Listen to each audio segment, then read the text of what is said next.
Today, we're going to dive into a really powerful story from the life of the Prophet Muhammad, peace and blessings be upon him. It's a story about leadership, yeah, but it's also about compassion and what it really means to see someone struggle and meet them where they are. So, let's set the scene. Picture this. A long, difficult military expedition has just ended. A whole caravan of riders is heading home through the desert back to Al-Madinah.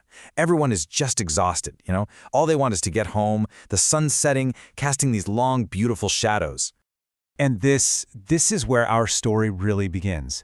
Not with the main group all riding together, but with one man who's struggling. A companion named Jaabir ibn Abdullah is falling further and further behind because his camel is just done. It's weak, it's slow, and he's in danger of being left all alone out there.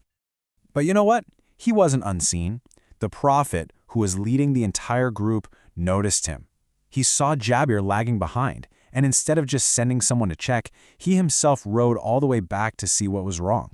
That small act right there, just turning back, that's a huge lesson in leadership all on its own.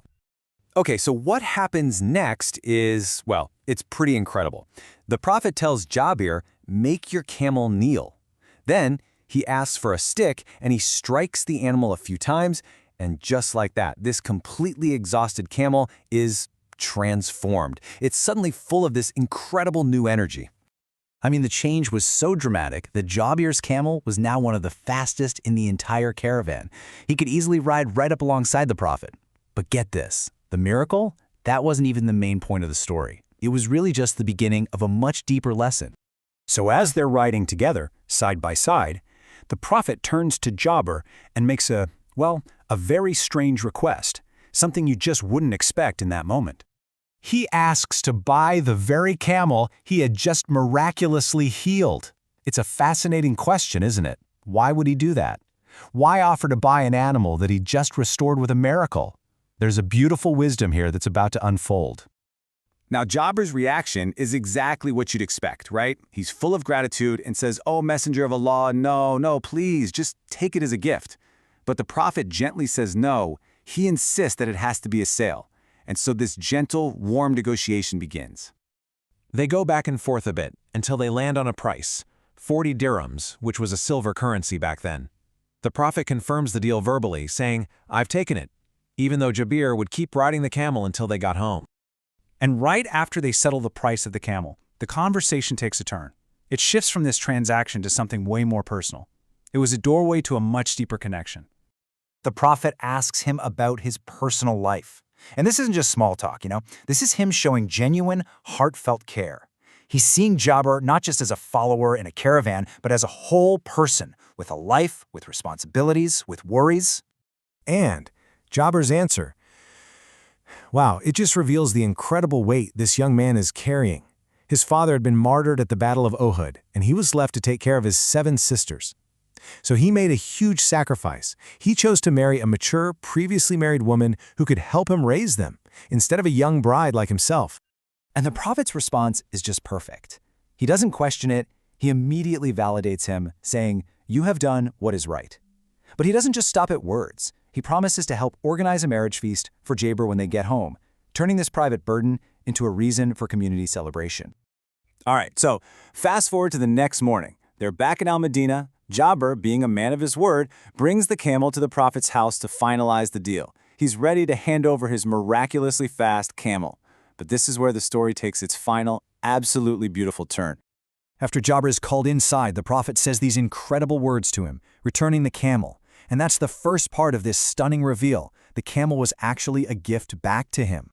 And this is where it all comes together. The Prophet then tells his companion Bilal to give Jaabir the 40 dirhams they had agreed upon. So let's just recap. Jaabir leaves with his camel and the payment. The sale was never about getting the camel. It was a beautiful, dignified way to give Jaabir financial help without making him feel like a charity case. I mean, this whole interaction was just a masterclass in emotional intelligence and truly compassionate leadership.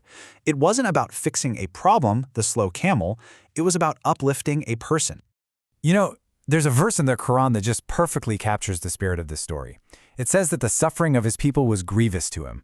Jaabir's struggle with his camel, with his finances, it hurt the Prophet. And that concern drove him to act, but to act with incredible kindness and mercy. So what can we take away from this? Well, The lessons are just timeless. Leadership isn't about big strategies. It's about noticing the one person falling behind.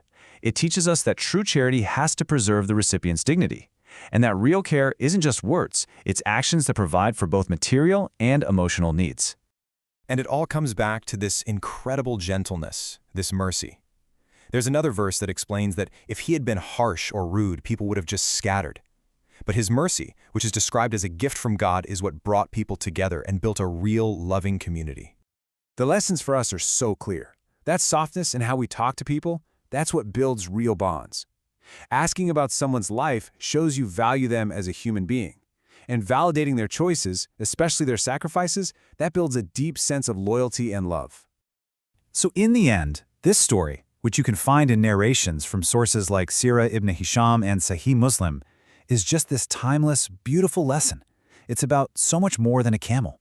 It's about seeing the person, understanding their struggle, and meeting their needs with wisdom and incredible grace. And that really leaves us with a big question to think about, doesn't it?